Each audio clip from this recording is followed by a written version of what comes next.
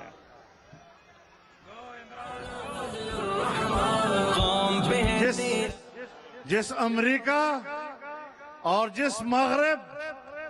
جس مغرب کے مالیاتی اداروں اور ان کی بینکوں کی امداد کی لالچ میں ہم نے چین کی سرمایہ کاری کو سبوتاژ کیا، انہوں نے بھی کوئی مدد نہیں کی، انہوں نے بھی ہمیں تنہا چھوڑ دیا۔ اور ہم جو ہمیشہ ان کے لقموں پر پلنے کی سیاست کرتے ہیں، ان کے لقموں پر پلنے کی معیشت کرتے ہیں، انہوں نے بھی ہمیں کچھ نہیں دیا۔ اور آج ہم کہہ رہے ہیں کہ افغانستان میں ہم کسی بھی کارروائی کے لیے پاکستان کے ہوائی اڈے نہیں دیں گے۔ تم سے اڈے مانگے کس نے ہیں؟ وہ اڈے تو خود وہ پہلے سے اپنا سمجھتے ہیں، اور ان کی فضائیں اب بھی استعمال ہو رہی ہیں، لیکن تم اڈوں کی بات کرتے ہو۔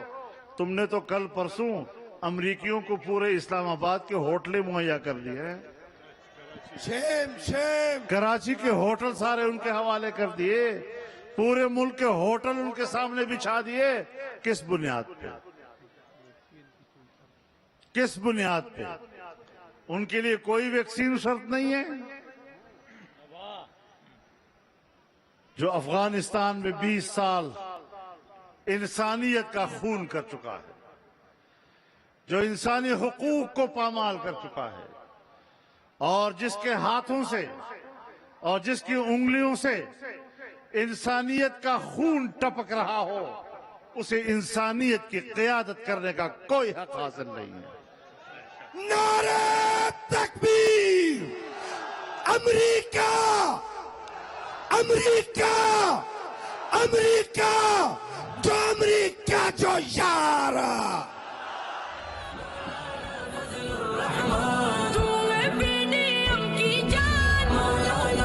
میرے محترم دوستو،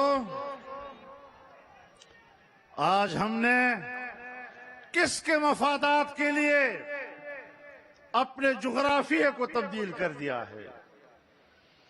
ہم نے کشمیر بیچ دیا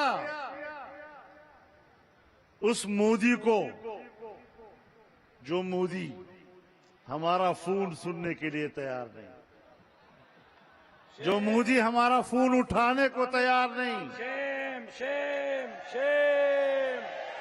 ہم نے کشمیر اس کو بیچ دیا، اور جو بقیہ کشمیر رہ گیا ہے، اس بقیہ کشمیر پر کہتا ہے کہ میری حکومت آئی تو میں آزاد کشمیر کے لوگوں کو ریفرنڈم کی اجازت دوں گا۔ ان کی مرضی ہے وہ آزاد زندگی گزاریں، ان کی مرضی ہے وہ پاکستان کے ساتھ رہیں۔ تمہیں تو پاکستان کا ریاستی موقف ہی معلوم نہیں ہے۔ جمعیت کی آن و شان مولانا فضل الرحمان، جس وزیر اعظم کو یہ تک معلوم نہ ہو کہ کشمیر پر پاکستان کا ریاستی موقف کیا ہے، 48 اور 49 کی سلامتی کونسل کی قراردادیں کیا تقاضا کرتی ہیں؟ ایسے شخص کے ہاتھ میں کشمیر دینا یہ کشمیر کو بیچنے کے مترادف ہے۔ میں اب بھی کہتا ہوں اور دعوے سے کہتا ہوں کہ پاکستان کے عوام کا ووٹ چوری کر کے پی ٹی آئی کو دیا گیا، گلگت بلتستان کے ووٹ کو چوری کر کے پی ٹی آئی کے حوالے کیا گیا، اور کشمیر میں بھی انہی لوگوں نے کشمیر کا ووٹ چوری کر کے پی ٹی آئی کے حوالے کیا ہے۔ یہ لوگ نااہل ہو کر حکومت کرنے کا حق نہیں رکھتے۔ کشمیر فروش حق باطل ہے مولانا فضل الرحمان، مولانا فضل آج ان کی حکومت میں گلگت بلتستان کا مستقبل مخدوش ہے، ان کا کوئی سیاسی مستقبل اب متعین نہیں ہے۔ ہم نے فاٹا کا انضمام کیا، فاٹا کے قبائل رل گئے ہیں۔ 1.5 سے 2 کروڑ کی قبائل کی آبادی پچھلی مردم شماری میں 50 لاکھ لکھی گئی، اس لیے کہ انہیں اپنے ملک میں ہجرت کرنے پر مجبور کر دیا گیا تھا۔ آج ایک ایک گاؤں اور ہر قبائلی کا گھر تباہ ہو چکا ہے، وہ کھنڈروں میں واپس آ رہے ہیں، اور ہم نے جو ان سے وعدہ کیا تھا کہ ہم ہر سال تمہیں 100 ارب روپیہ دیں گے، 10 سال تک آپ کو دیں گے 1000 ارب روپیہ، 5 سال گزر گئے ہیں، ہم نے اب بھی ان کو 100 ارب تو کیا 5 سال میں بھی 50 ارب روپے مشکل سے دیے ہیں۔ کہاں خرچ ہوئے ہیں؟ میں ابھی مکین گیا ہوں، مسعودوں کے علاقے میں گیا ہوں، مسعودوں کے مرکزی شہر میں گیا ہوں۔ مجھے اپنے دوستوں نے کہا کہ پورے شہر میں ایک گھر بھی ایسا نہیں کہ ہم آپ کو وہاں اس گھر میں جا کر بٹھاتے اور ٹھہراتے۔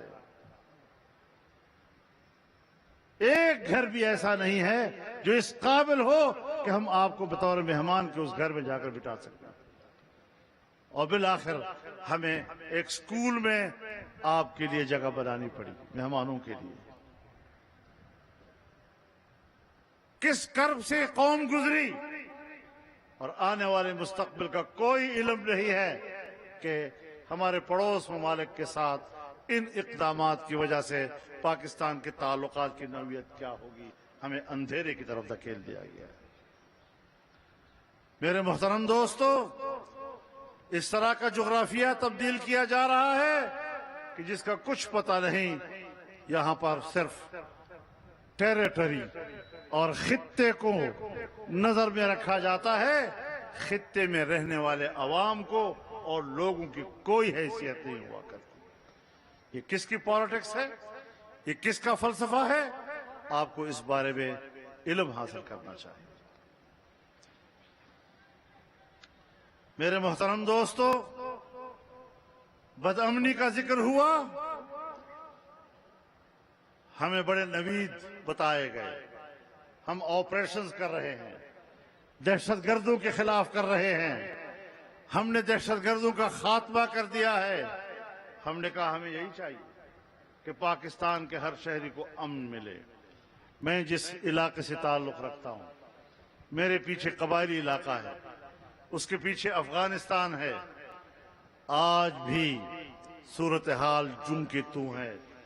کس بنیاد پر تم نے قوم کے بچوں کو اپنے ملک پہ ہجرت پر مجبور کیا؟ میری بیٹیوں کو، میری بہنوں کو، میری ماؤں کو گھروں سے نکال کر تم نے کتنے سال اس ملک کے اندر در بدر کر کے گھر گھر ان کو بھیک مانگنے پہ مجبور کیا، ان کی طرز معاشرت تبدیل کر دی، اور پھر اس ماحول میں تم نے ان این جی اوز کو بھیجا جو سوائے فحاشی اور عریانی پھیلانے کے ان کا اور کوئی کردار نہیں ہوتا۔ انسانیت کے نام پر کس طرح انسانیت کی عزتیں لوٹی جاتی ہیں۔ میرے محترم دوستو، انشاءاللہ العزیز اب پاکستان میں صرف جلسے نہیں ہوں گے، جلسے بھی ہوں گے اور روڈ کاروان بھی چلیں گے۔ اب استحکام پاکستان مولانا فضل الرحمان کو ملت کی پہچان مولانا فضل الرحمان روڈ کاروان بھی چلیں گے اور اسلام آباد کی طرف مارچ بھی ہوگا انشاءاللہ۔ شان مولانا فضل الرحمان ختم نبوت کی خاطر مولانا فضل الرحمان تن من ہے تیرا غازل مولانا افغانستان میں آج امارت اسلامیہ کی طرف سے وسیع البنیاد حکومت کی پیشکش بھی ہوئی، عام معافی کا اعلان بھی ہوا۔ 20 سال میں ان کے ساتھ جو ہوا، گوانٹانامو بے میں ہوا، بگرام جیل میں ہوا، شبرغان جیل میں ہوا، جو انسانی مظالم ان کے ساتھ ہوئے، آج انہوں نے سب کچھ معاف کر دیا ہے اور سب کو کہا ہے آؤ حکومت میں شریک ہوں۔ میں افغانستان کی تمام سیاسی قوتوں سے کہنا چاہتا ہوں کہ جس فراخ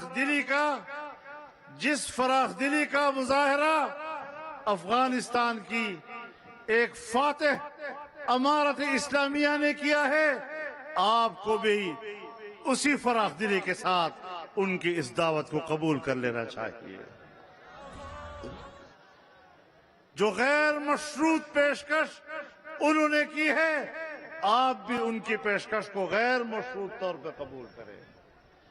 میں امریکہ اور مغربی دنیا سے بھی کہنا چاہتا ہوں، معاہدہ تم نے کیا ہے، معاہدے کی پاسداری کرو اور افغانستان میں ایک وسیع البنیاد حکومت کے قیام کے لیے اب نئی شرطیں نہ لگایا کرو۔ مان لو، دل سے مان لو کہ تم شکست کھا چکے ہو۔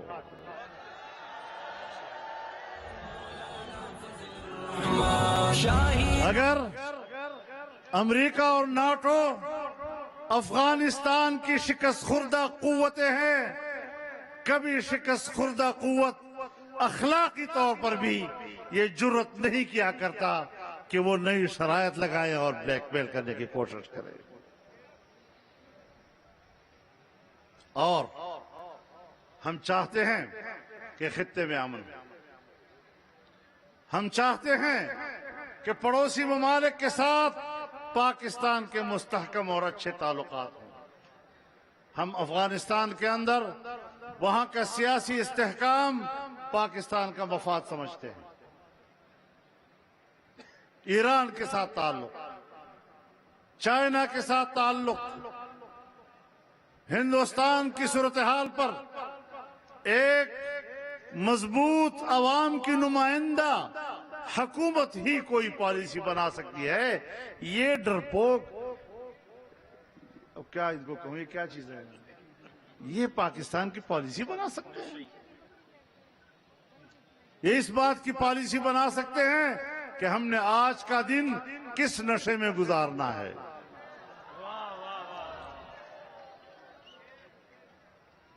یہ صرف یہی پالیسی بنا سکتے ہیں کہ آج ہم نے کون سی عیاشی کرنی ہے۔ ملک کو چلانا، کسی دوسرے ملک کا اعتماد لینا، تم سے تو کوئی بات کرنے کو تیار نہیں ہے۔ ابھی سلامتی کونسل کا اجلاس ہوا، افغانستان کے مسئلے پر ہندوستان کو اس میں شریک کیا گیا، لیکن پاکستان کے مندوب کو اس میں شریک نہیں کیا گیا۔